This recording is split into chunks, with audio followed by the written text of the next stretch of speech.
नमस्कार मु आज E plus R is equal to O से विषय किसी कहबी। ई माने इवेंट माने कौन सी घटना, R माने रेस्पॉन्स माने आम कौन रिएक्शन देखौचे, आ O होचे हमर आउटकम।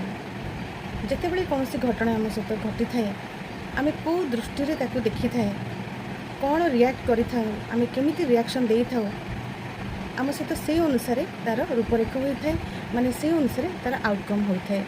धरनियंतु आम सहित कौन सी गोटे घटना घटला, आम कौन सी अनप्लेजेंट सिचुएशन है, आम जदि आग्रेसिव हेले ताहले हमर दिन सारा आमर सबू एनर्जी नेगेटिव एनर्जी रे कन्वर्ट हो, दिन सारा आम सहित से टाइप घटना माने घटवे, तेणु आम चिंताग्रस्त हो। किंतु अपरपक्षे आम जदि से घटना को सकारात्मक भाव में नबा, आम निजको से घटना द्वारा प्रभावित होगा दबानी, कौन सी रिएक्शन करवानी, ताहले से घटना आम प्रभावित कर पारिबनी।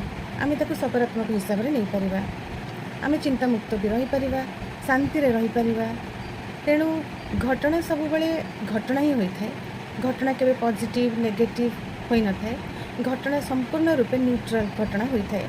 आम कौन जो दृष्टिकोण रे देखुचे, जेपरी रिएक्शन दौचे से अनुसार सी तार रूपरेख करें।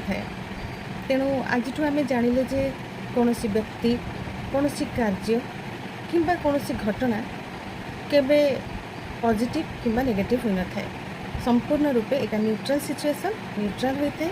तेणु आम जीवन जहाँ भी घटना होची किंबा जहाँ भी चैलेंजेस आसूची, आम ताको सकारात्मक भाव में जदि रेस्पॉन्ड करुचे ताले आउटकम सकारात्मक ही हम, आम जीवन सुंदर सरस आउ सरल हो पार। Thank you for watching my video. नमस्कार।